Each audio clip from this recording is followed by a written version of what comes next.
Un chien policier canaf qui a sauvé la vie de plusieurs policiers est mort est un suspect et hospitalisé après une fusillade près d'un centre commercial de Floride la veille de Noël, ont annoncé les autorités.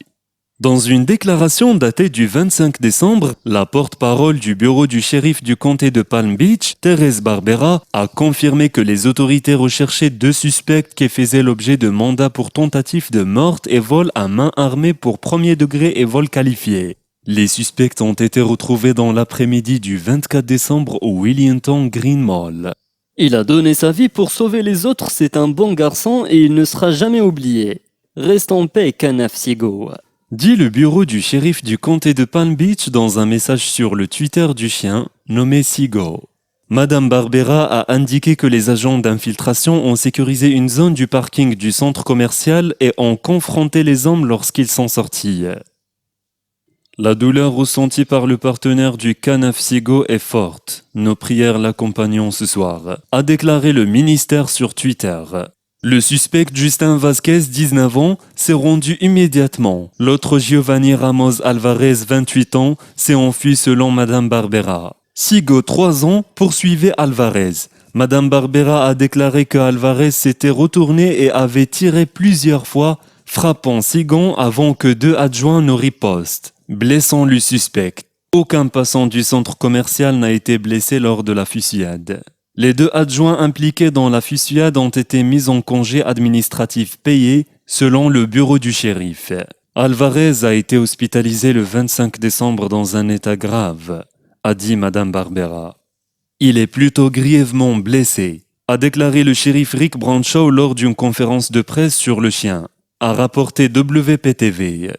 C'est très malheureux, mais au moins aucun agent n'est mort, aucun civil n'est mort. Et nous avons 2 personnes très dangereuses dans la rue en ce moment. Sigo a été déclaré mort dans un hôpital pour animaux. Nous nous sommes assurés qu'il n'y aurait pas de circulation piétonnière, qu'il n'y aurait pas de danger pour le public.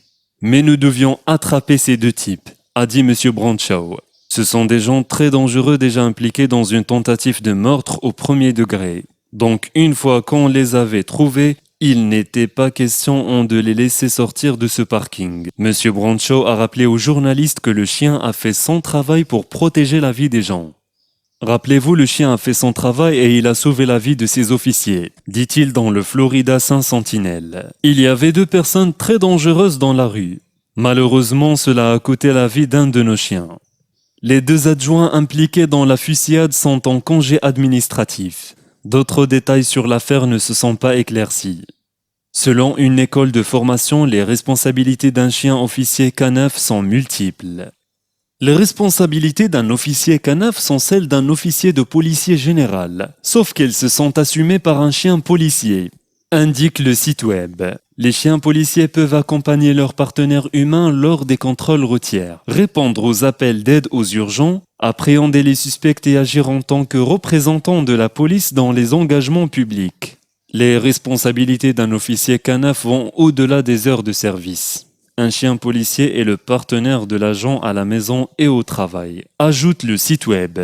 Cette vidéo vous a intéressé? Partagez-le avec vos amis et laissez-nous vos commentaires.